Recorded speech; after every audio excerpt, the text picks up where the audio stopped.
No, Arratsaldeon, ongi etorri Buenas tardes. Bienvenidos a esta segunda conferencia divulgativa organizada con motivo de la exposición Navarrorum en el Archivo Real y General de Navarra.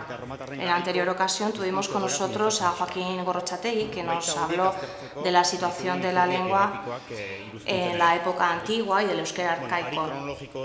Siguiendo a ese hilo cronológico, sin perder ese orden, hoy saltaremos a la Edad Media.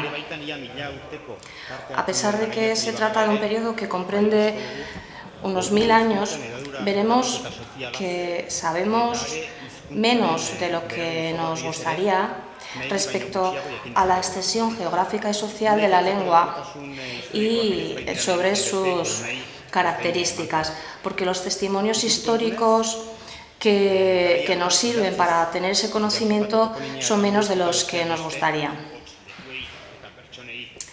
Veremos que la toponimia y la onomástica, es decir, los nombres que se le ponen a las personas y a los lugares, son fundamentales para el conocimiento y el estudio de la lengua. Hoy tenemos con nosotros a Patxi Salaberri, de Ujue, licenciado en Filología Hispánica y Filología Vasca.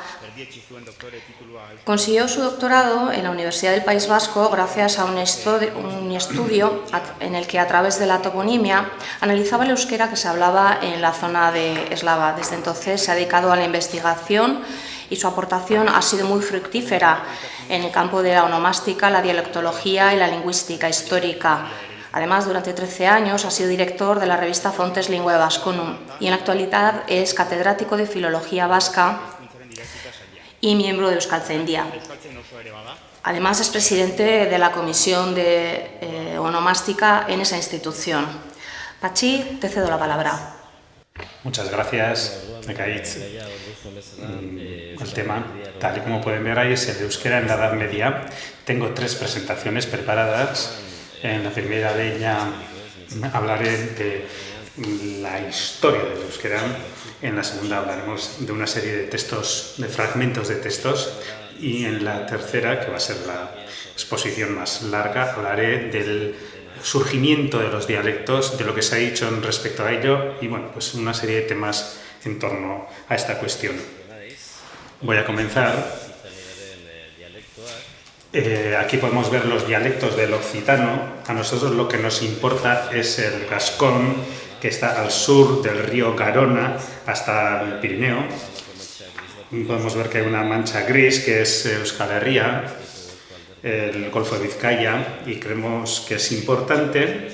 Bueno, probablemente Gorrotxategi habló de ello, porque aquí es donde se encontraron las inscripciones de Aquitania, en las que hay una serie de nombres en euskera de la época romana.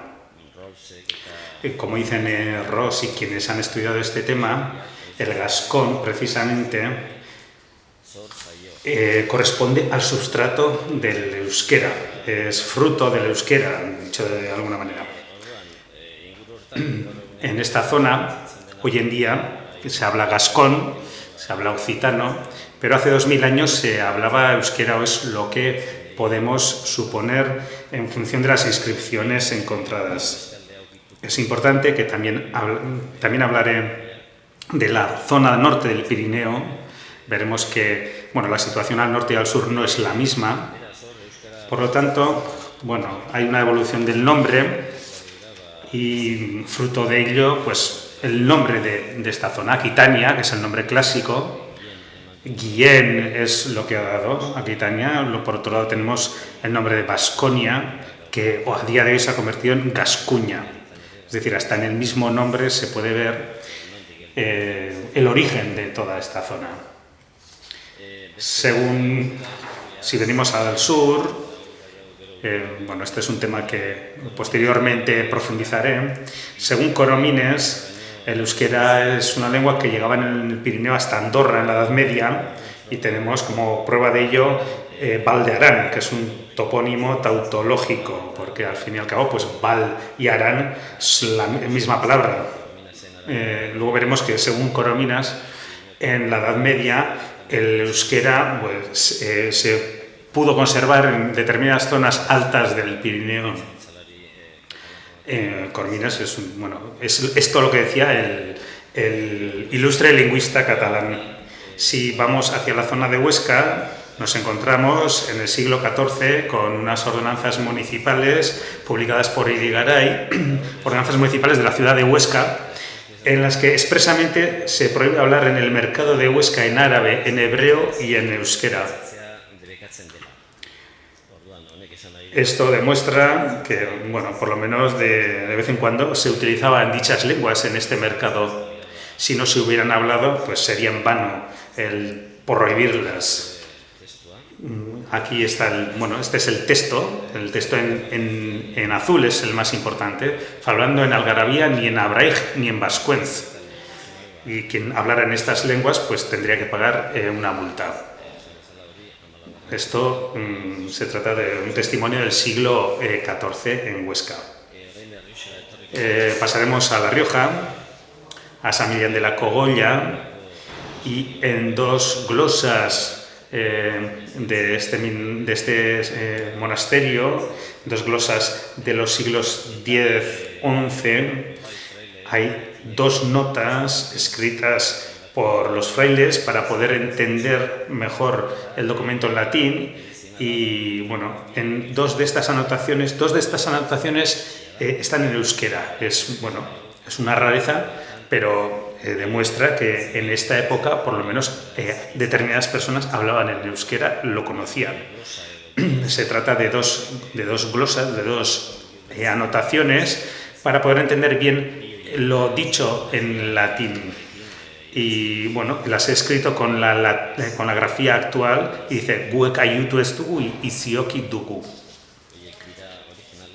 Aquí podemos ver los originales, la grafía original de estas dos glosas, pero básicamente se trata de los dos segmentos que yo he escrito. No sabemos muy bien lo que significa izioki dugu, pero bueno, está claro que es euskera, porque dugu es algo que es un verbo del euskera hasta de hoy en día, y aunque no sabemos izioki a qué corresponde, sabemos que ahí tenemos un sufijo ki que también aparece en otros verbos como eduki, ireki, yarreiki, tener, abrir, seguir, etc. Es un sufijo verbal conocido a día de hoy también. También contamos con iziotu, que es un verbo que significa encender en el euskera actual, y bueno, puede ser que tenga relación con ello. Pero bueno, Michelena consideraba que en el Inueniri Meruimur del texto en latín, pues podría ser un equivalente a este texto. Y entonces, pues, que significaría algo así como hemos merecido encontrarlo o algo por el estilo. La siguiente glosa dice guek ayutu estugu. Y según algunos autores, no es la traducción de timeo ni nos precipitemur, que es la glosa que tiene al lado. En castellano pone justo precisamente al lado non nos caigamos. No es traducción de ella, sino de otra cercana que dice non nobis sufficit, que tiene una pequeña glosa en romance que dice non convienet a nobis, es decir, no nos conviene. Y parece que se acerca más a esto las palabras guek ayutu estugu originales en euskera. Puede ser que el significado sea pues no nos conviene o no nos es adecuado o algo por el estilo. De todas maneras, aquí hay más cosas interesantes, porque podemos ver un guek, que es un ergativo analógico, tal y como hacen los niños hoy en día, ¿no? Dicen zuek y luego, en vez de decir guk, dicen guek. Entonces tenemos ahí el esdu, que veremos posteriormente, y probablemente lo más importante sea el orden, ¿no? Guek ayutu estu, este orden de palabras se conserva hoy en día en las oraciones subordinadas, porque suelen ser más conservadoras. Hoy en día vamos a decir guk lagundu estu lako, porque nosotros no hemos ayudado, pero en este orden, guk lagundu estugu lako, en vez de guk estugu lako lagundu. Esto demuestra, claramente que este era el orden en la Edad Media. Guk lagundu estugu, que es algo que todavía se sigue utilizando en las oraciones subordinadas. En La Rioja, en el siglo XIII, pues un documento publicado por el historiador Merino Urrutia, y podemos ver escrito en naranja: porque juzgara que el home de Ollacastro, si le demandase home de fuera de la villa o de la villa, que él recudiese en Vascuance. Lo cual demuestra y prueba que en Ollacastro, en el siglo XIII, cuando alguien de allí era juzgado, pues tenía derecho a hablar en euskera en los pleitos. Esto es algo que se puede ver en este documento y en las glosas, ¿no? Se palpa la vasquidad de esta zona, pero bueno, también hay muchos topónimos del euskera, topónimos y antropónimos. En verde los antropónimos, los nombres de personas, y en rosa los topónimos, los nombres de lugar. Podemos ver Amurri-Juri con H, y aquí podemos ver, bueno, que su cercanía al antropónimo Amurrio de Álava, y el Uri-Villa, ¿no?, que sería el equivalente a Villa de castellano. Arteaga, Barjaramburu, también con aspiración. Domno Zuria, bueno, ya sabemos lo que es Zuria. Zuria es blanco. Formazahar, ha escrito el escribano una H al principio, pero esta aspiración probablemente sería una H en sus orígenes. O Garcías Bejengo, con una aspiración. En euskera batua esto mismo lo seguimos haciendo a día de hoy, ¿no? Ahí podemos ver otro topónimo, Tapiarán con un arán, y Tapiaramburu. Yo creo que son muy gráficos y, bueno, pues son claros desde el euskera actual incluso. Seguimos, Brascori o Belascuri. Esto es la misma localidad, es equivalente al Belascoain, de Navarra. Se trata de la villa del fundus de un Velasco, y este mismo lo podemos encontrar en Belascoain, y también en el Berascoitz de Labortano, que a día de hoy, bueno, es Bescoitz en euskera y Briscou en francés. Se trata de la misma base en todos estos topónimos. Tenemos un Jarramel-Uri, el Uri occidental. Sabéis que en el occidente de euskera, para decir villa, se utiliza Uri. En Vizcaya, en Álava, en La Rioja, también el Valle de Lana, pero bueno. Y tenemos luego pues un Garisori, un uno de Garisori, y el antropónimo Gariso más Uri. Este es el mismo antropónimo que nos encontramos en el Garisoain de Gesalaz.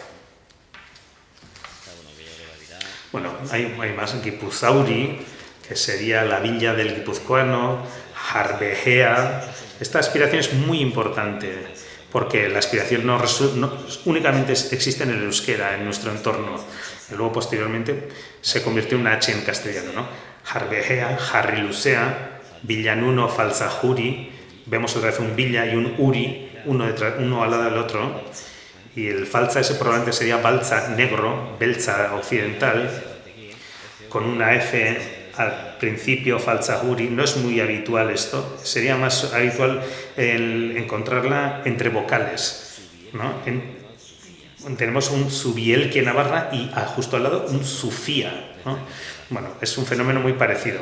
Semenojuri, Bermudujuri, que serían Villa Jimeno y Villa Bermudo en castellano, ¿no? Bien, sea como fuere, la situación toponímica de La Rioja no es la nuestra, no es la de aquí. Bueno, pues ahí están pues, las palabras de Michelena. Michelena dice que se encuentran los topónimos del euskera y del romance mezclados. Dice que tuvieron que convivir a menudo en una misma zona sin que las fronteras territoriales entre una lengua u otra estuvieran claramente marcadas, a juzgar por los topónimos vascos y románicos que encontramos documentados unos junto a otros en los mismos parajes. Esto es algo que no sucede aquí, en nuestro entorno. Puede haber algún topónimo vasco en zona romance o algún topónimo romance en zona vasca, pero no es muy habitual esto en nuestra zona. Bueno, ahí también hay una serie de nombres burgaleses. Tenemos ahí un Jaostar, una Fostar, como un Donostiar, Iruindar, es un gentilicio, es un sufijo gentilicio. Ajardia, Ajardi es cerda. Berasa sería un nombre de persona, un antropónimo, lo tenemos en Berastegui, en otros topónimos. Particuri, Villa, volvemos a tener un Villa y un Uri, uno al lado del otro, y un Urresti, que actualmente es Urrez. Y probablemente pues habría mucho Urritz, que es avellano en euskera. Y en relación con el euskera de esta zona existen tres teorías principales. La primera es que llegó en tiempos de la Reconquista a La Rioja, el euskera, por lo tanto no es originario. La segunda es que es un vestigio del euskera local anterior, es decir, el euskera tiene una antigüedad en esta zona. Y la tercera teoría es que el euskera local en declive sería impulsado y fortalecido por los emigrantes o reconquistadores euskaldunes.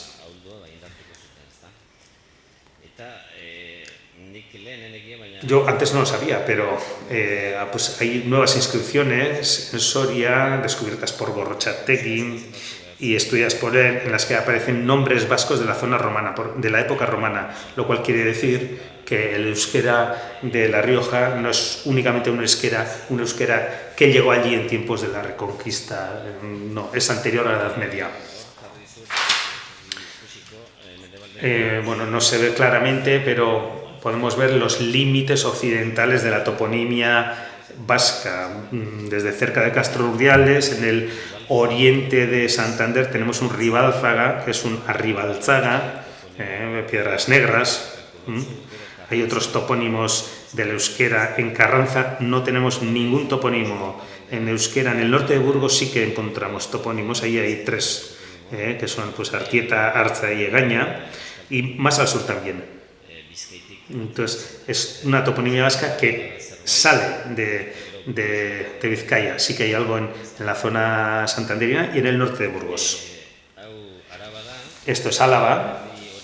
Y en la zona, en amarillo podemos ver la toponimia vasca y en naranja la toponimia romance.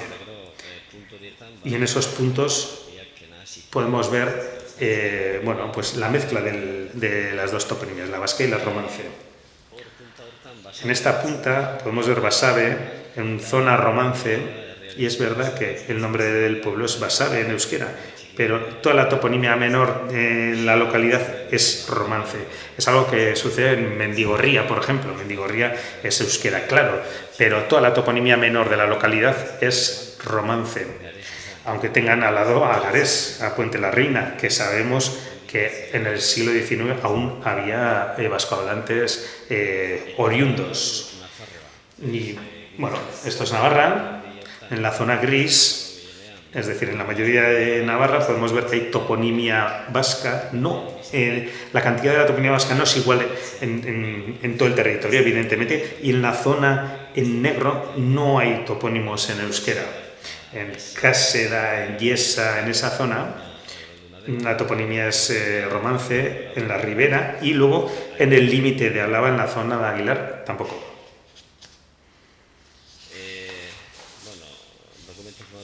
Este documento famoso es de 1167, ahí podemos leer Lingua Navarrorum, es decir, la lengua de los navarros, y esto es el euskera en esta época, y podemos ver este texto en latín, y este texto, pues si lo traducimos, diría algo así como: y será con esta diferencia entre Ortiz Leoarris y Aznarrumea, que Ortiz Leoarris pondrá, como se dice en la lengua de los navarros, un maister, un mayoral de pastores, y Aznarrumea un buruzagi, un mayoral de peones a quien quisiera. Es decir, una maister y buruzagi son palabras vascas. Bueno, maister es un préstamo latino, pero adecuado al euskera, y buruzagi es una palabra que aún hoy en día utilizamos en euskera. Y en una maister tenemos unai, pastor de vacas, y maister.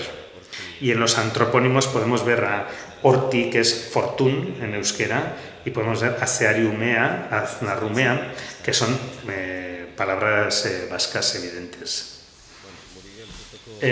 Podemos ver el documento de Murillo el Fruto, descubierto por Maica Munarres y Pello Monteano en esta misma casa. Es un documento del siglo XIV.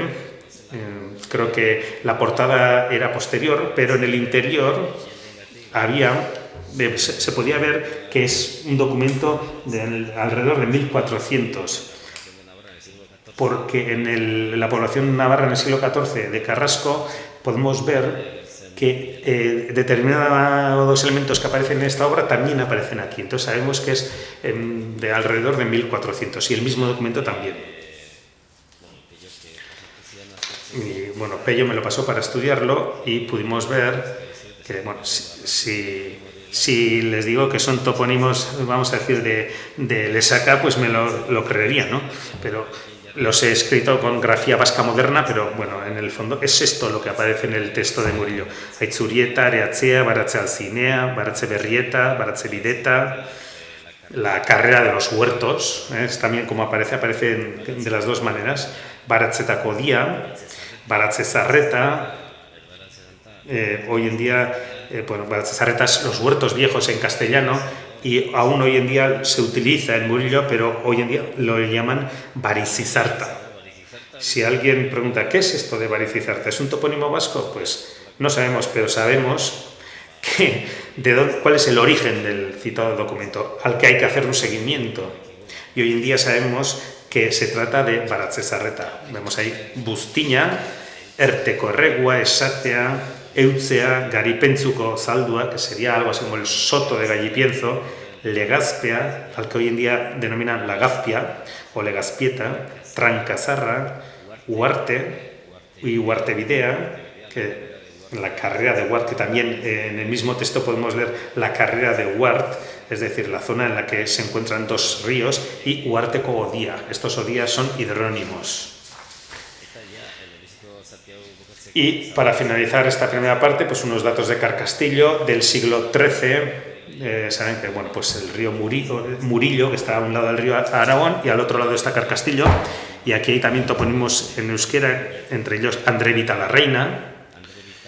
Andrevita es un antropónimo. Andrenita es lo que leyeron, pero yo creo que está mal leído porque no tiene sentido. Pero si le ponemos un antropónimo evidente, Arsisiloa, este Siloa aquí es curioso, Burgarieta, Larrate Burúa, Ollarzaldúa, Chindilamendía, Zalduzarra.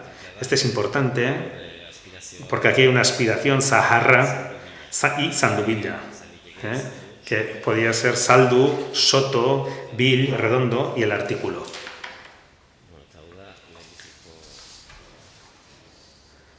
Esta es la primera de las presentaciones que tenía preparada.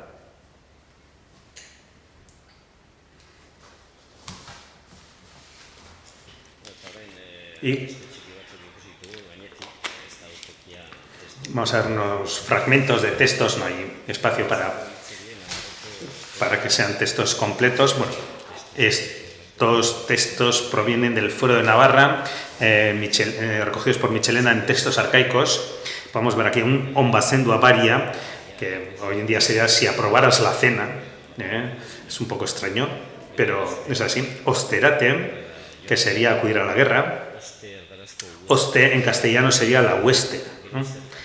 Entramos ahora con el tema de los impuestos, Griselluzor y Lumbezor, que sería impuesto del candil, impuesto de la oscuridad, Gaitzesberme o Nesberme, que sería garantía del denunciante y garantía del acusado. No sé precisamente lo que significan, pero sé que son en euskera. Este verme es un préstamo romance. Y luego es interesante el gaitzes y el ones. El instrumental con S, ¿no? Que aparezca con S. Tenemos ahí babazorra, que sería el impuesto de lava, baturratu, que no sabemos lo que significa, pero sabemos que lo pagaban los villanos fallecidos sin descendencia. Y vemos ahí dos palabras que acaban en urdea, veraurdea y eyurdea, que tienen más de una interpretación, pero bueno, la segunda parte es urdea, parece que es urdea, que es cerdo en euskera, y gallur dirua.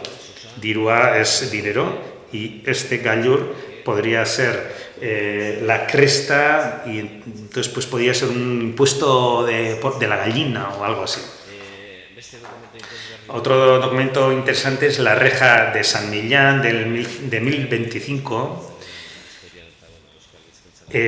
Bueno, esto en la lingüística vasca y la historia del euskera es un documento muy importante, porque aparece un listado de localidades alavesas de 1025, no todas, pero muchas localidades, y podemos ver cuáles eran los impuestos que pagaban al monasterio de San Millán de la Cogolla. Y estos impuestos se pagaban en hierro, por eso pues habla de rejas. Entonces, en azul he escrito, bueno, las aspiraciones, que es para mí lo más interesante que se encuentra en este texto. Hay documentos en los que hay topónimos en los que hay más de una aspiración, como podemos ver en Haskar Zaha, que bueno, hoy en día es muy difícil encontrar dos aspiraciones en la misma palabra, y aquí hay una que tiene hasta 3. Jajajia, que hoy en día sería Araya, no se encuentra aquí. Araya, pues esta localidad cercana a Navarra, y siempre es importante para poder estudiar la evolución del euskera. En la última línea podemos ver el mismo Gasteiz-Vitoria, con una aspiración. Probablemente en aquella época se decía Gasteiz y no Gasteiz, como decimos actualmente. Otro documento importante, escrito por un francés, peregrino de camino a Santiago, que pasó por nuestro país, y parece que no le gustó mucho pues cómo eran los vascos. Y aquí podemos ver lo que escribió. Los navarros, es decir, los vascos del sur y los del norte, tienen evidentes similitudes en la comida, la vestimenta y la lengua, si bien los del norte son más claros de tez que los del sur. Esto lo dice Aymer Picó, y luego pues nos echa un halago y dice: y si los oyeras hablar te recordarían el ladrido de los perros, pues su lengua es completamente bárbara. Esto es un típico, ¿no? Los bárbaros, ya saben que para los eslavos y para los rusos, los germanos son los mudos. Pero bueno, este señor, además de estos halagos, dejó una serie de palabras muy interesantes: Andrea María, Santa María, Aragui carne, Arrain pescado, Ardum vino, escrito así. El texto está en latín, entonces no sabemos muy bien si esta última M es un acusativo o podemos ver Belaterra, que es el cura, Echea, Elisera, que es la iglesia, Erregia, que sería el rey, Gari Trigo, Yauna, señor, Yaundone Yacue, que sería Santiago, Ogi, que sería pan, Urtzia, que es Dios. Hoy en día Urtzi es un nombre habitual, pero no se utiliza en el euskera normal, Ortzi o Urtzi, para denominar a Dios. Luego podemos leer Urik, agua, pero en partitivo, Urik. Damos un salto grande y llegamos a Machín de Salva y Martín de San Martín, que probablemente sería de San Martín de Uns. Y esto es una carta entre estos dos altos cargos del reino. Creo que fue publicado por Idoate en primer lugar, y bueno, últimamente pues ha sido Pello Mundiano quien nos ha escrito sobre este texto. Es muy importante desde la perspectiva del euskera. Sabemos, gracias a Pello, que se trata de un texto de 1416, y en azul he escrito los apartados más interesantes en relación con la lengua. Los hay más. Por ejemplo, Doñane Garazi, que sería San Juan de Piedepuerto de hoy en día, Don Ivane Garazi, pues podemos ver que se escribe Done Joane Garazi en este texto. Y bueno, hay muchos elementos interesantes, no entraremos en ellos.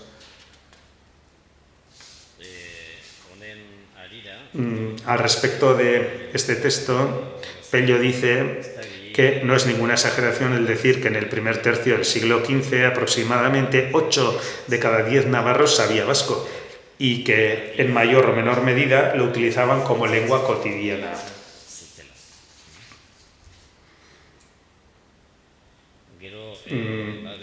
Pasamos a otro texto, el Pater Noster Chiquia, el Padre Nuestro Pequeño, anterior a 1425. Y no se entiende muy bien este texto, pero hay elementos interesantes a subrayar. Por ejemplo, Ardambusti, o Paradisu en vez de paraíso. podemos ver un maku que no sabemos muy bien lo que es, no sabemos si es manco, irakurten y no irakurtzen, eraizeten, que debería ser un eraseiten. Bueno, tenemos aquí un elemento interesante. Apostru, para decir apóstolo, garade, somos gara, y el último un gura, que bueno, asemeja al jura, ¿no? Un H, ¿no? Un ura, ¿no? Bueno, pues sería el gura de la cercanía de Pamplona, del cano de esta zona. Y con el anteúltimo texto, desde un alemán de Colonia, de Arnold von Harf, del siglo XV, que pasó por aquí y nos dejó otro listado de palabras en euskera. Lo podéis leer en azul, en negro en alemán antiguo. Y bueno, pues las palabras son pan, vino, agua, carne, queso, sal. Bueno, relacionadas con la supervivencia y con la alimentación, por ello las apuntaría. Y finalizamos con un último texto publicado por Urrizola hace unos 4 o 5 años. Se trata de una copla de chalecu de finales del siglo XV. Ricardo Urrizola la interpreta de una manera, sobre todo la palabra laburra o laburco, y luego posteriormente Urtzi Reguero en su tesis lee laburco. Bueno, yo vi una fotocopia del original y puede ser que, bueno, se puede leer de las dos maneras, laburra y laburco, y parece que la segunda, pues por una cuestión de rima, tiene mayor significado, tiene mayor sentido. Esta última palabra, zainesco, no sabemos muy bien lo que significa, pero probablemente pues sería una exclamación. Pues algo así como pobrecico o algo así, porque se supone que en este texto pues la mujer de la persona señalada pues debe ir con una persona de mayor importancia. Y pasamos a la tercera presentación, que es la más larga y la más técnica. Probablemente será la más aburrida.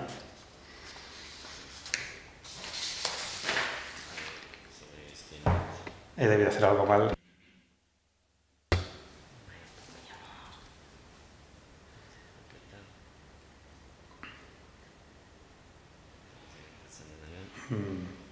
Tengo algún que otro problema técnico.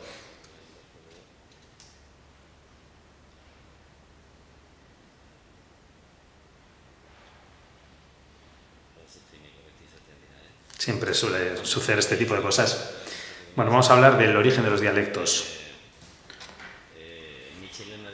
Gracias al trabajo de Michelena, que fue el primero que habló de este tema, sabemos que, bueno, hoy en día el euskera está separado en dialectos, aunque tenemos un euskera batúa, un euskera estándar, y vamos en una dirección contraria, ¿no? Se está unificando el euskera por medio de los centros escolares, la radio, la televisión, etc. De cualquier forma, Michelena dice que sabemos que alrededor del siglo VI existía un euskera común. Y a esto hoy en día se le denomina euskera común antiguo, ¿no? EBZ, euskera común antiguo, que es de donde provienen los dialectos históricos que a día de hoy conocemos.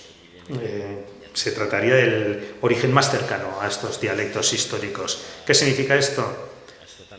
Pues que la teoría de los linajes, que se ha mencionado muchas veces, es decir, que el euskera de Navarra era el de los vascones, el guipuzcoano el de los bárdulos o el vizcaíno el de los caristios, pues que es una teoría que a día de hoy no es admisible, que no tiene sentido.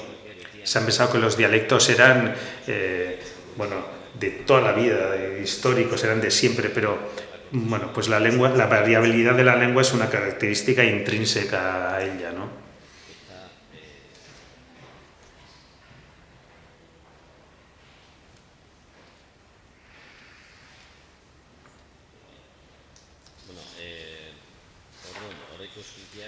Bueno, los dialectos actuales provienen de este euskera común antiguo, si hubieran salido de un euskera de hace 2000 años, en vez de ser dialectos, a día de hoy ya serían lenguas diferentes y no dialectos. Lo cual significa que posteriormente hubo un euskera común que se separó luego en dialectos. Michelina y otros han mencionado muchas veces que para un comparativista los dialectos se asemejan mucho entre sí. Pues es evidente que los dialectos cuentan con muchos elementos comunes entre ellos. Los artículos demostrativos, la declinación, el sistema verbal, la derivación,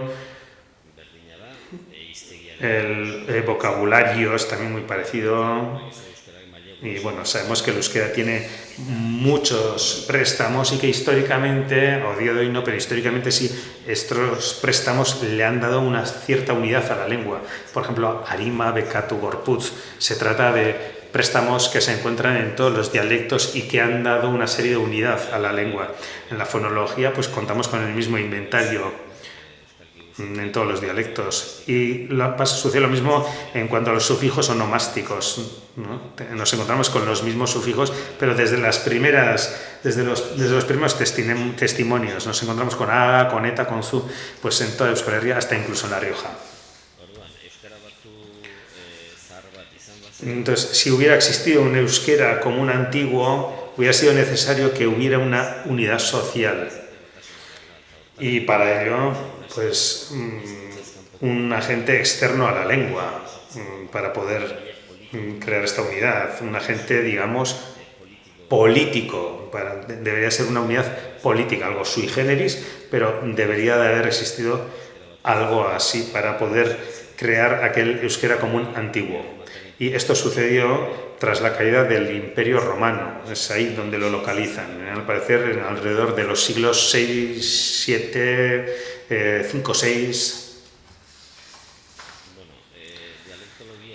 En dialectología, los dialectólogos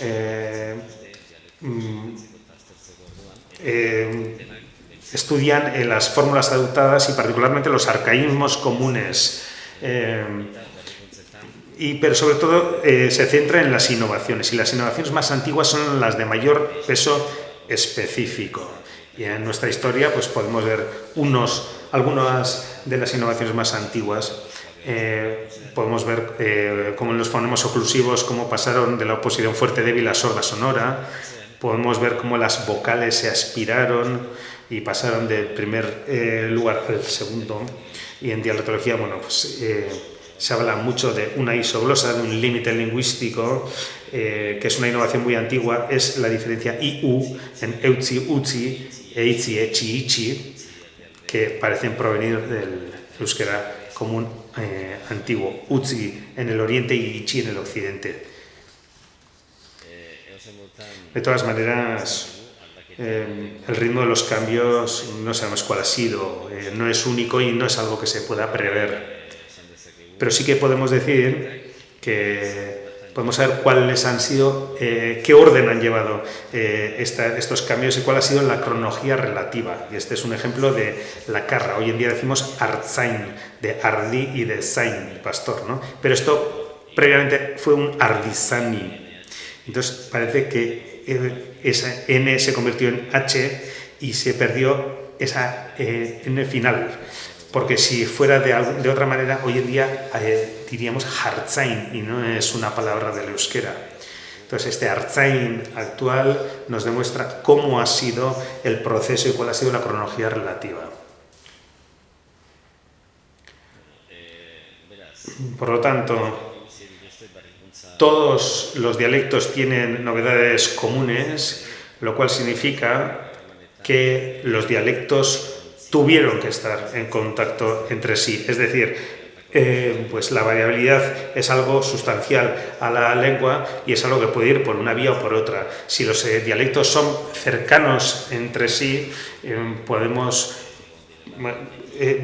entender que es porque había una cercanía, un contacto entre ellas, y podemos decir que sí que fue así. Hay dos excepciones que antes ya he mencionado. La primera, pues la la bolsa de La Rioja, la mencionada previamente, no sabemos hasta qué punto estaban aisladas o relacionadas con otras poblaciones vascohablantes.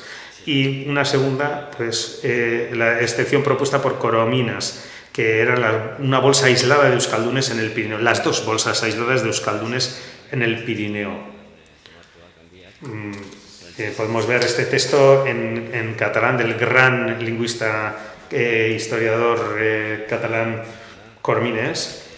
Está escrito en francés y podemos ver que en el Pirineo pues dice que había dos grandes bolsas, una al noroeste de Jaca y una segunda en la zona de los altos valles del Pallars, en Lérida. Hizo un estudio toponímico importante de Andorra hasta Navarra, empezando de Andorra y acabando en Navarra, en el que,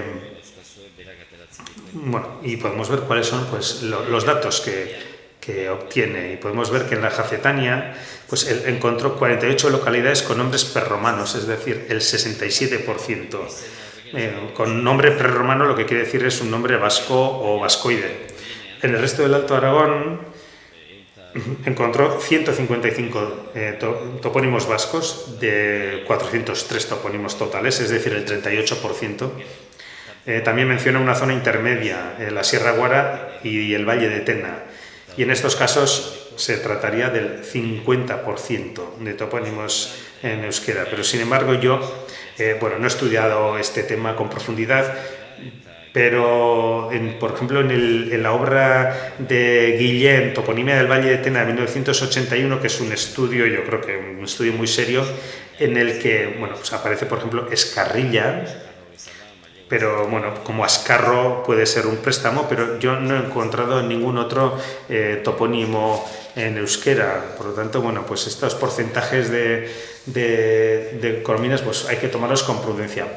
En el caso del Alt Pallars dice que el 54% de las localidades tiene un nombre prerromano. Y podemos leer aquí en el francés que dice, no lo leeré, creo que se entiende, pero lo traduciré. Estos topónimos tienen un aire tan vasco como los de la zona que hoy en día es fronteriza con el euskera, solo que se trata de una fisonomía vasca algo diferente, de otro dialecto. En el Valle de Arán dice que la situación es similar en Lleida, en el norte de Lleida, en el Valle de Arán, en el que se habla hoy en día en aranés, en gascón. Según Coromines, dice que la situación es parecida, que los nombres de las localidades son euskera, salvo los de las últimas 4 localidades, las más norteñas, que son Bosostles, Bausen y Canellán, en las que existe una toponimia gascona normal, que no es una toponimia previa al latín. Esto es una fotocopia que no tiene mucha calidad, pero cada uno de estos puntos es una localidad con un nombre vasco según Corominas. Podemos ver en una punta Andorra y en la otra Navarra. Entonces podemos ver que hay pues muchas localidades que según Corominas tienen un nombre en euskera. Corominas sostiene que el habla de esta zona mantiene muchas características fonéticas comunes con el euskera. Pero esto también hay que tomarlo con cautela, puesto que menciona, por ejemplo, FP, la modificación FP, entre otras cosas, y sabemos que esta FP es una modificación bastante moderna y que, sobre todo, pues, es una modificación que ha resultado en Vizcaya y en Guipúzcoa, en el occidente del país, y sería algo extraño que en Lleida apareciera esto. A su vez, pues, las explicaciones etimológicas que dan son también, hay que también tomarlas con cautela. Por ejemplo, cuando dice que Visor, que está en el Altaneu, y también la asemeja con Bisaurri de Huesca, dice que es la misma palabra, y la explicación que les da es Besauri, dice que es el Village du Précipice, es decir, el pueblo del precipicio. Bueno, yo he mirado en los diccionarios etimológicos del euskera y, bueno, pues Besa, nunca he conocido ni nunca he visto que Besa tenga ninguna relación con precipicio. Y, bueno, pues Uri, en Roncal y en La Sola, en Zuberoa, pues sería Giri. Y entonces Uri aparece hasta el Valle de Lana, pero solo en el occidente. Entonces no tiene mucho sentido, no es muy lógico que en Lleida aparezca un elemento occidental. Bueno, puede ser que, sabemos que hay arcaísmos que se mantienen, pero sabemos que este Uri es una novedad, porque es una innovación, porque sabemos que la forma antigua es Giri. Y bueno, yo creo que, no es algo que estudia mucho, pero yo creo que esta teoría de Coromines está aún por demostrar. No solo la de Coromines, también ha habido otros autores que han tirado de esta argumentación. Yo creo que lo que han utilizado es una argumentación perfecta. Dicen que, bueno, pues que existían unas bolsas de euskaldunes aisladas y que por lo tanto hablaban un euskera especial, singular. Y como hablan un habla singular, los topónimos que creó este habla singular también son especiales, también son singulares. ¿Pero esto dónde se ve? Pues únicamente en la toponimia. Dicen que los toponimos pirenaicos son muy singulares, puesto que el habla de aquellos supuestos euskaldunes también era muy singular. Pero claro, esta es una argumentación perfecta, porque normalmente para localizar vascohablantes, ¿a qué es a lo que le miramos? Pues a la toponimia, a ver si la toponimia es euskérica. Pero en el caso de esta toponimia del Pirineo, en general yo creo que no provienen del euskera. ¿Y por qué se puede decir esto? Pues porque en esta misma época, en los siglos X y XI, en Euskal Herria tenemos documentación y tenemos toponimia que, bueno, alguna de ella pues no la entendemos, pero sí otra parte de esta toponimia sí que la entendemos. Y vemos que si las de Lleida fueran en euskera, por lo menos las entenderíamos en cierta medida. Y no es algo que suceda. Bueno, las explicaciones que se dan pues son muy extrañas. Y es importante el decir que no respetan la idiosincrasia de la toponimia vasca, de nuestra toponimia. Es decir, los topónimos vascos tienen una línea, hay unos hábitos a la hora de formar estos topónimos. Cuando estudiamos la toponimia la vemos claramente. Y las explicaciones etimológicas que dan son muy extrañas y desde la perspectiva de la toponimia vasca dices, bueno, esto es extraño, esto no sucede en ningún otro lugar. Por lo tanto, creo que, bueno, pues se trata de una argumentación perfecta que no sirve y que es un tema que hay que estudiar con mayor profundidad.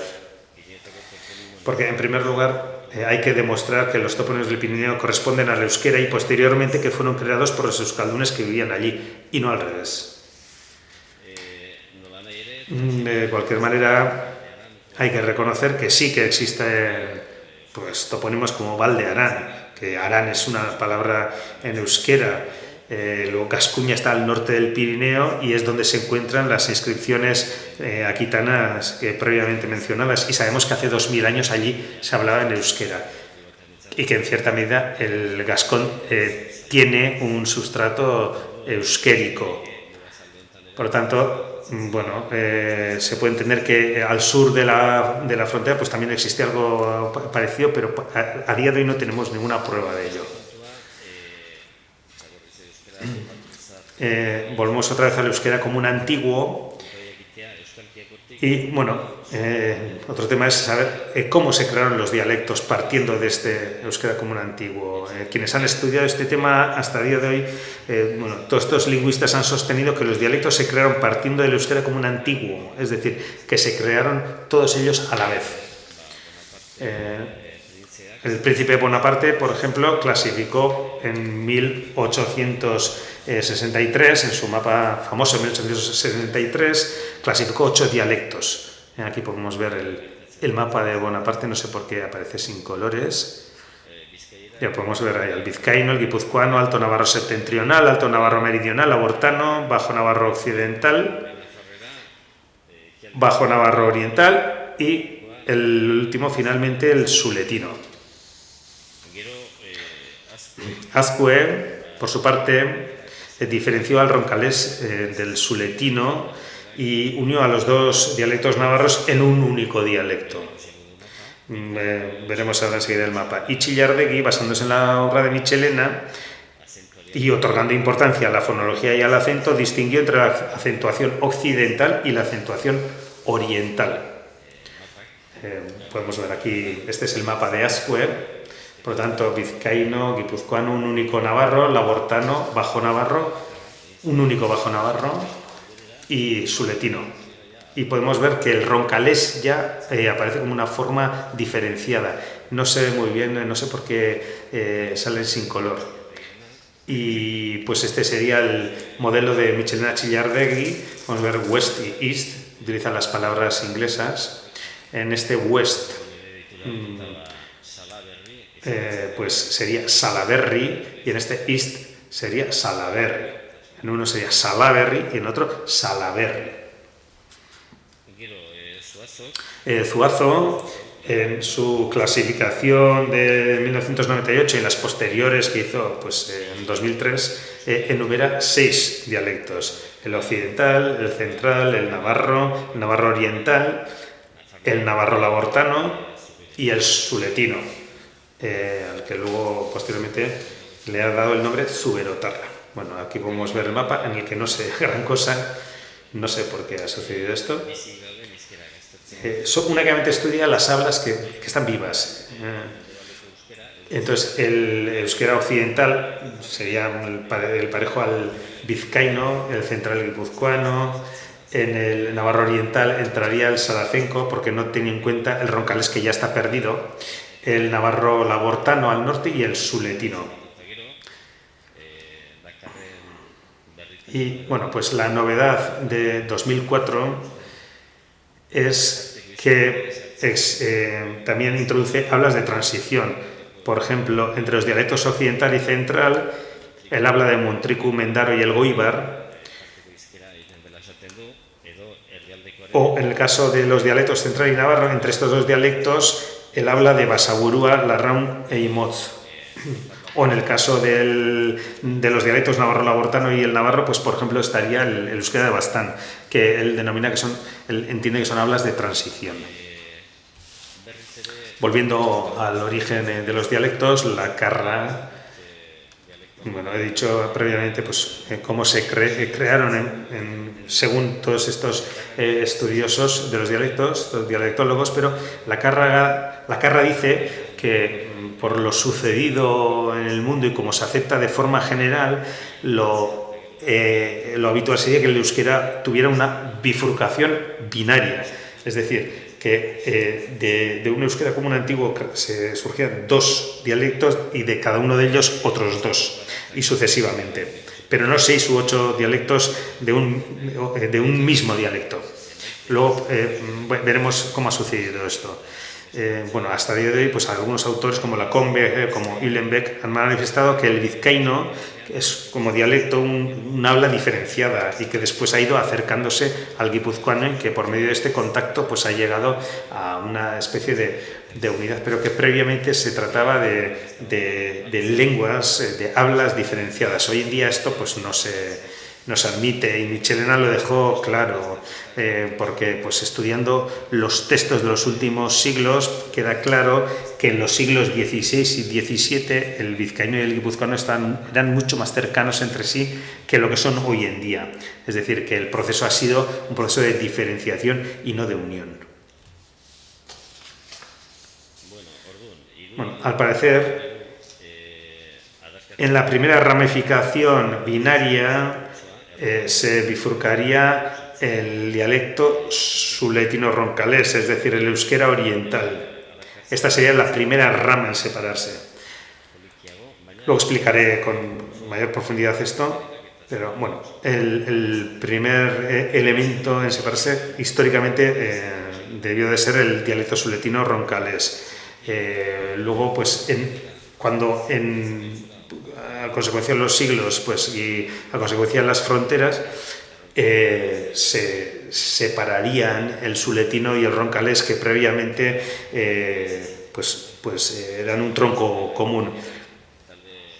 Es decir, al principio el suletino y el roncalés tenían una unificación, pero con el afianzamiento de las fronteras, la isoglosa, en vez de ser norte-sur, sería este-oeste.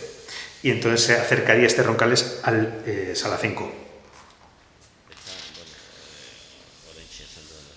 Bueno, y tal como he dicho, las isoglosas antiguas van norte-sur, por ejemplo, la R y la Z, pues ahí podemos ver Uturri, Iturri, y en salacenco, por ejemplo, Iturri.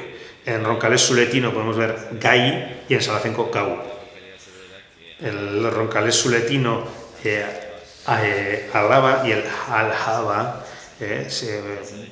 cambia de acentuación, y en cambio en salacenco Alaba y Alábara. Con las mugas políticas se crean unas nuevas isoglosas que van de norte a sur, y en las que podemos encontrar que el salacenco y el roncalés se unen y en cambio pues se diferencian de lo que es el suletino. Por ejemplo, en el suletino el U se convierte en U, pero no en el roncalés y en el salacenco. Bueno, en el sur podemos ver que Yaquín se convierte en Shaquín, y en cambio en el norte en Yaquín. Esto es lo que ve la Carra, con lo cual entiende que hay dos posibilidades en esta diferenciación de los dialectos. Del euskera común antiguo, con la bifurcación binaria, saldrían dos elementos que serían el euskera central occidental antiguo y junto con ello el euskera oriental antiguo. Es decir, por un lado de este euskera común antiguo saldría un euskera central occidental y un euskera oriental, y luego posteriormente, y como segunda posibilidad, plantea que de una X a la que no le da nombre saldría el euskera común antiguo, y de ella el euskera occidental antiguo más el euskera central antiguo y el euskera oriental antiguo. Sin embargo, Zuazo sostiene que el euskera occidental habría sido el primero en separarse, y que esto probablemente habría sucedido para el siglo VIII, y que el resto, sin embargo, se hubiera separado en el siglo XI-XII. Iñaki Camino, otro dialectólogo conocido, sostiene, está de acuerdo con la Carra, o la Carra con Camino, están de acuerdo entre sí, y Camino sostiene que el roncalés y el suletino son los dialectos que mayor unidad tienen, porque también tienen los arcaísmos más resistentes, y que esta unión dice que es anterior a 1545, es decir, que no se basa en el tipo de euskera del libro de Etxepare o del libro de Leizarraga.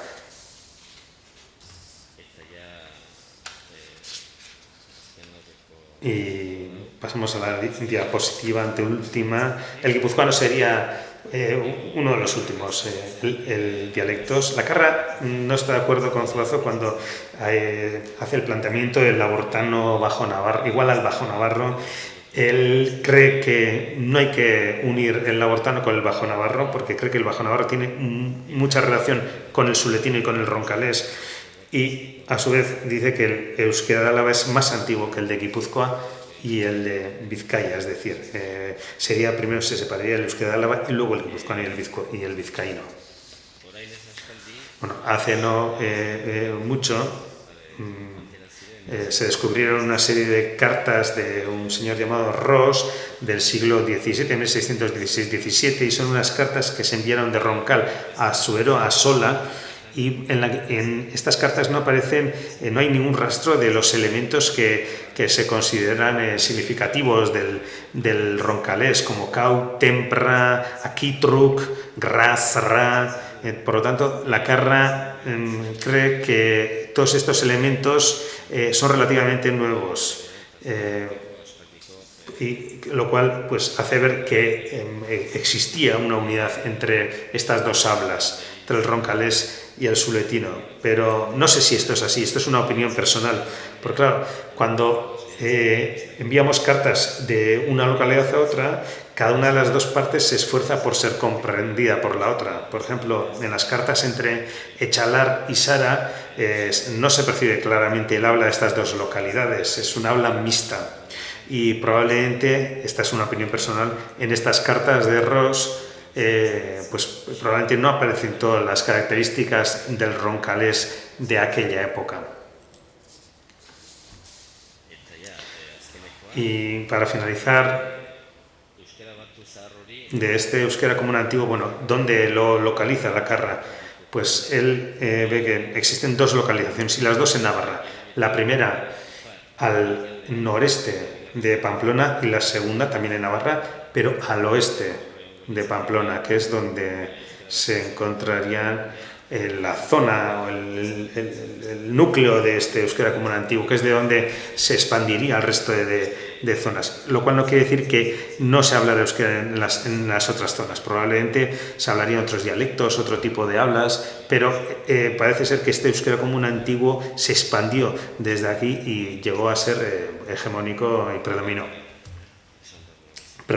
Y bueno,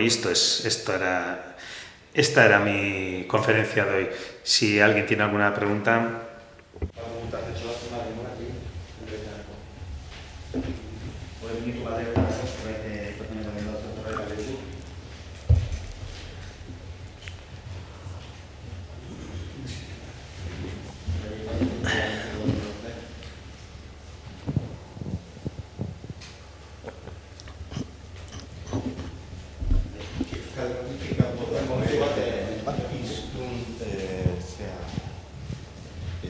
Toki nahiko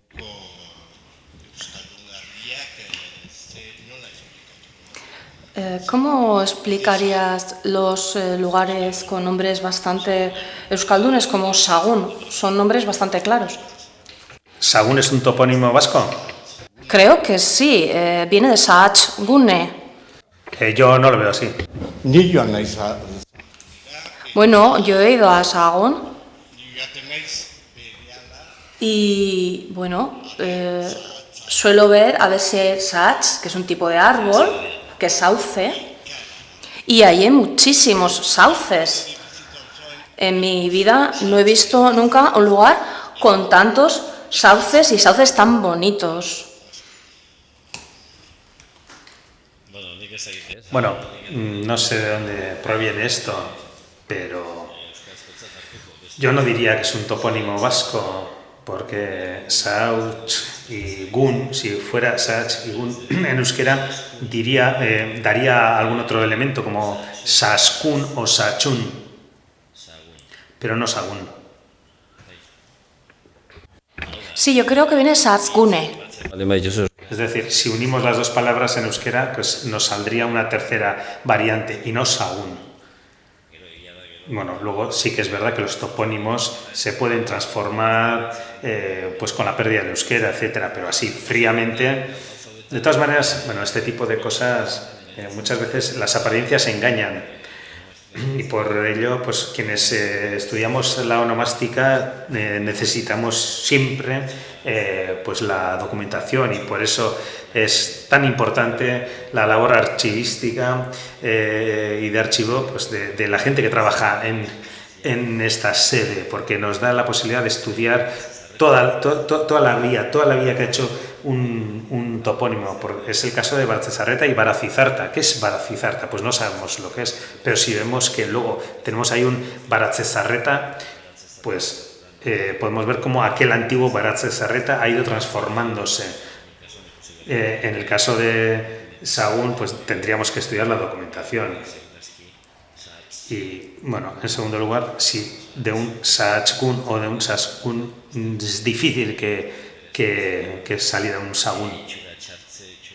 Pero bueno, aquí puede haber muchos procesos de transformación y de... Yo tengo una duda.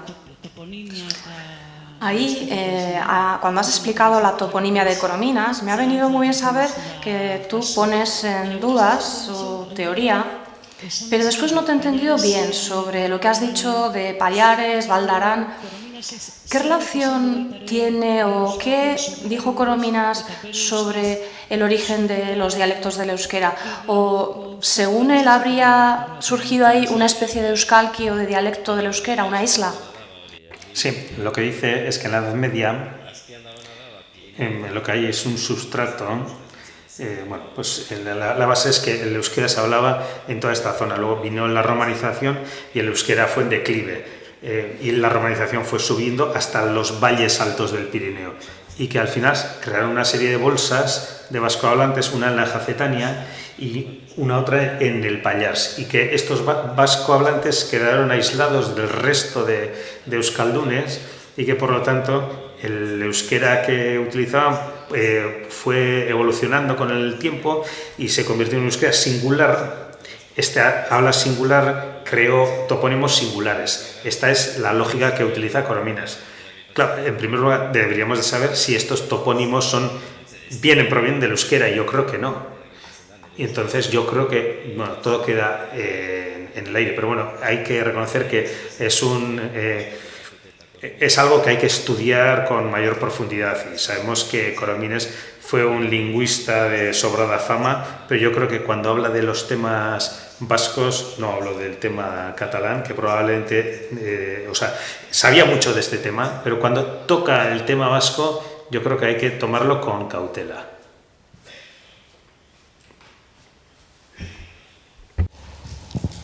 Lerga, eslava. Ahí tenemos Lerga, Eslava, Oibar, Leache, Vizcaya. ¿Solamente existe toponimia en euskera? ¿No hay ningún escrito? ¿No se ha encontrado nada? Si hay textos en euskera de esta zona, sí, en la Valdorba sí que hay algún texto, en Artajona también y en Puello, pero en esta zona no. Sabemos que hay documentos en los que se dice que, por ejemplo, pues que un cura de Lerga, creo que se llama Pernaut, en una de estas localidades abandonadas de la Vizcaya, explicaron no sé qué elemento por orden del obispo, pero tuvo que ser traducida al euskera, y en Gallipienzo y en eslava. Sabemos que también hubo en el siglo XVIII un pleito en el que empezaron a insultarse, uno de Gallipienzo y uno de Lerga, y mutuamente se entendieron lo que hablaban y hablaban en euskera. Había también uno de Urdués y que entendía lo que hablaba, pero no sabía decirlo. Entonces, palabras en euskera no creo que aparezcan, aparte de las aparecidas en la toponimia. En Lumier sí que aparecen en esta zona, pero precisamente en Lerga eslava, pues no, que yo sepa. Gaizki ulertu ez baizut, Si no te he entendido mal, antes del siglo VI ya había unas variedades del euskera y podría decirse que a consecuencia de una cierta unidad política la lengua también se unificó y más adelante surgirían los dialectos.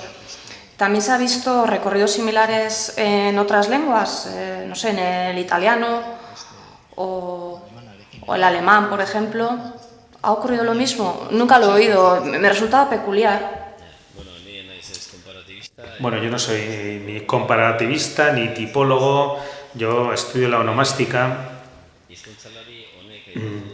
Estos lingüistas plantean los comparativistas, pues como Michelena, que era comparativista, y pues otras más cosas, pero Lacarra, todos estos autores dan por hecho esta teoría, pero yo no sé si ha sucedido en el alemán, en el italiano. Sí que estos autores ven claro que si esto no hubiera sucedido, a día de hoy, en vez de tener dialectos, tendríamos lenguas diferentes. Esto es lo que dicen, lo que plantean.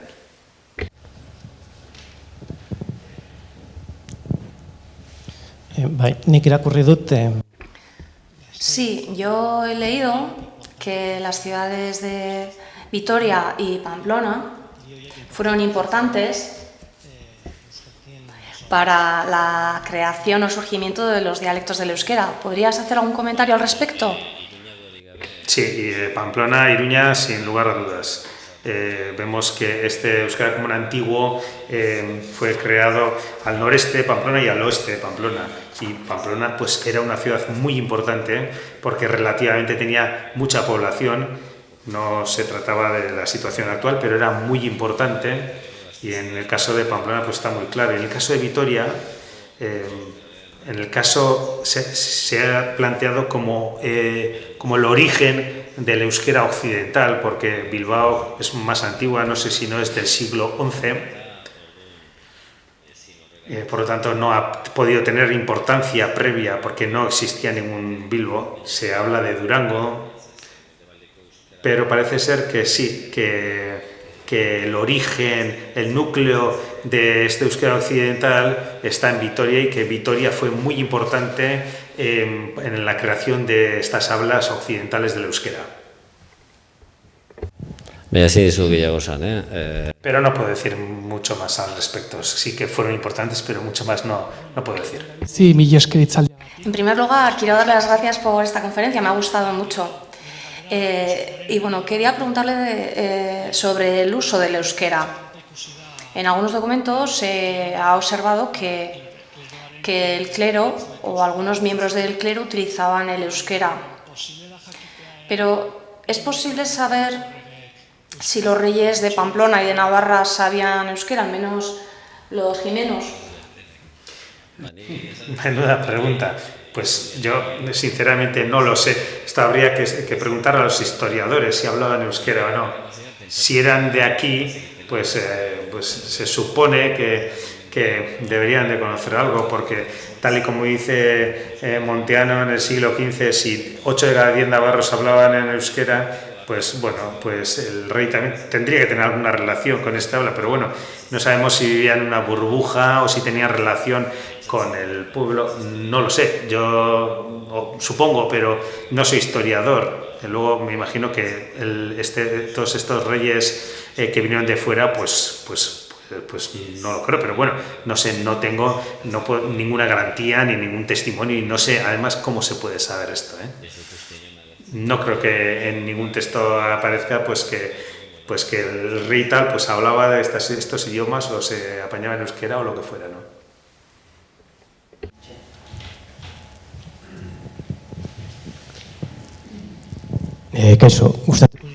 Buenas tardes. A mí me gustaría saber qué opina de la teoría de la vasconización tardía, que utilizan Abaitua y otros autores. Sí, la teoría que habla de que, bueno, es lo que ocurrió en Álava y Vizcaya. Bueno, yo creo que es que no tienen razón. Michelena también planteaba lo mismo y yo creo que Michelena sabía bastante más que Abaitua al respecto, entre otras cosas pues por la toponimia. ¿De dónde llegó el euskera a esta zona de Navarra? Gran parte de Navarra estaba romanizada, esto es lo que dice Michelena. ¿Cómo llevarían de una zona romanizada el euskera a Vizcaya o a Guipúzcoa? La toponimia de allá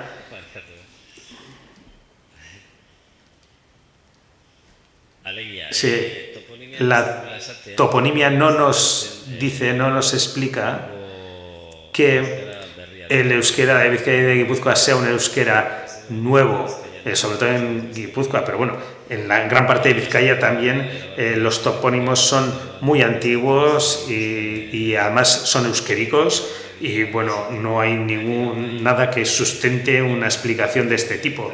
Además, ahora este tipo de topónimos con sufijos en ica, yo creo que la mayoría de ellos son antrotopónimos que tienen una base antropónima en su origen y que se trata de elementos latinos y yo creo que la evolución es más del latín tardío o de la romanización temprana.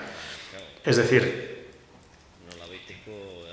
esto explica que existió una especie de romanización, pero existiendo allí población vascohablante que evolucionó hizo evolucionar estas estructuras latinas conforme a las formas del euskera.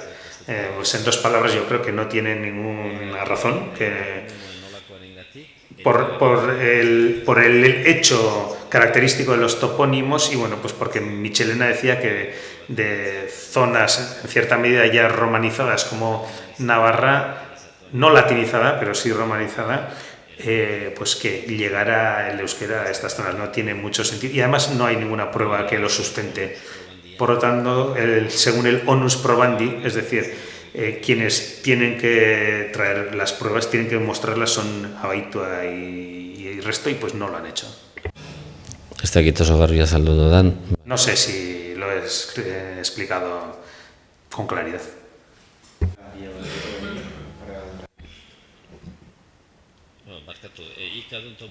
Adibidez, sondika. Sí, estos topónimos con Ica son, por ejemplo, sondica, ¿no? Para sacar un sondica hace falta un sontius, un villa sontica. Necesitamos un sontius, que es un nombre romano y también su estructura. Y para partir de aquí a un sondica, si partimos del latín, vamos a suponer que esto surge en un siglo IV o V. La evolución es totalmente del euskera y estos elementos con Ica se encuentran en Vizcaya y alguno en Navarra, pero muy cercano a Álava, ¿no? Entonces, para que de un villa sontica salga un sondica, pues es necesario el euskera, porque si no, o un sondica o un guernica son imposibles de crear. Esto es lo que quería decir.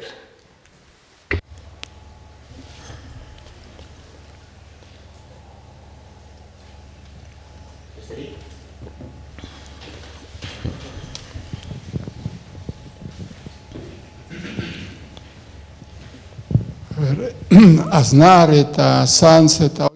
¿Qué ocurre con Aznar, Sanz? Según dicen, vienen de latín, pero se encuentran en un territorio euskaldún. Me refiero a Sanz, Santus, Asenarius, Aznar. Vienen de latín, pero no solamente en Navarra, también los encontramos en Aragón, ¿no? ¿Cuál es la pregunta? Si tiene que haber una zona euskaldún para que se haya producido esa evolución y, bueno, ¿cómo ha podido ocurrir esto en Aragón? ¿O si ocurrió o solamente ocurrió en Navarra? Bien, en el caso de Aznar, yo creo que su abuelo el abuelo de José María Aznar era de Chalar, pues probablemente venga de allí este apellido.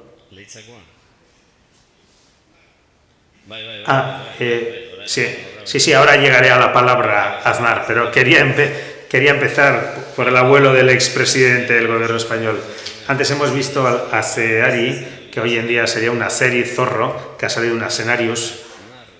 Entonces, para que se cree un Aznar con Z, parece que el euskera ya ha tenido que participar. Ahora tendríamos que ver si aparece un Aznar en Aragón, si este nombre, pues de dónde proviene este nombre, cuál es su origen, porque los topónimos no se mueven tanto, pero los antropónimos se mueven mucho. Antes también se movía mucho la gente de un lugar a otro. Para que se creara esta Z, parece ser que es necesaria la participación del euskera, porque el Asenarius del latín, para que esta S se convierta en Z, parece que es necesaria la participación del euskera. De cualquier modo, pues no se pierde esta N intervocálica. Pues una evolución evidente del euskera sería de Asenari a Aceari, y es lo que vemos en Aceari Umea en el documento de 1167. ¿Y cuál era la siguiente? Sanz. Bien, todos estos son patronímicos, se trataría del hijo o la hija de Sancho, y estas formaciones latínicas también tienen su origen en latín, aún en el caso del euskera.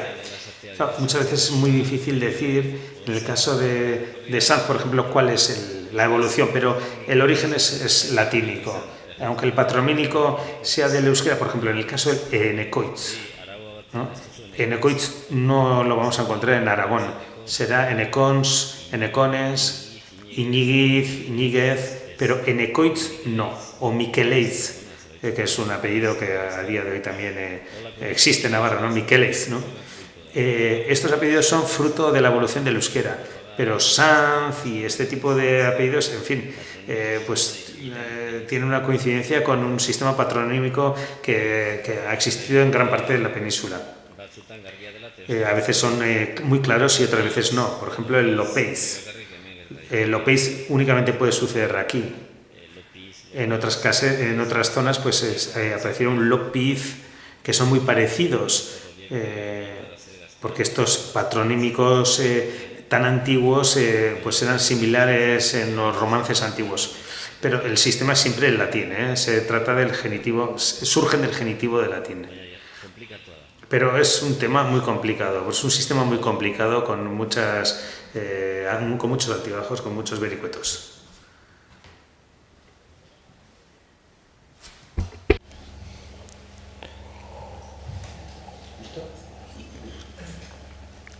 Vale. Muchas gracias.